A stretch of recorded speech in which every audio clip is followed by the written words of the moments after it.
پڑھ کر سنائی جاتی ہیں اور تم میں اس کے پیغمبر موجود ہیں، اور جس نے اللہ کی رسی کو مضبوط پکڑ لیا وہ سیدھے رستے لگ گیا۔ مومنو، اللہ سے ڈرو جیسا کہ اس سے ڈرنے کا حق ہے، اور مرنا تو مسلمان ہی مرنا، اور سب مل کر اللہ کی ہدایت کی رسی کو مضبوط پکڑے رہنا اور فرقے فرقے نہ ہو جانا، اور اپنے اوپر اللہ کی اس مہربانی کو یاد رکھنا جب تم ایک دوسرے کے دشمن تھے تو اس نے تمہارے دلوں میں الفت ڈال دی اور تم اس کی مہربانی سے بھائی بھائی ہو گئے، اور تم آگ کے گڑھے کے کنارے تک پہنچ چکے تھے تو اس نے تم کو اس سے بچا لیا۔ اس طرح اللہ تم کو اپنی آیتیں کھول کھول کر سناتا ہے تاکہ تم راہ راست پر رہو۔ اور تم میں ایک جماعت ایسی ہونی چاہیے جو لوگوں کو نیکی کی طرف بلائے اور اچھے کام کرنے کا حکم دے اور برے کاموں سے منع کرے،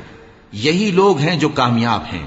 اور ان لوگوں کی طرح نہ ہونا جو متفرق ہو گئے اور صاف احکام آنے کے بعد ایک دوسرے سے اختلاف کرنے لگے۔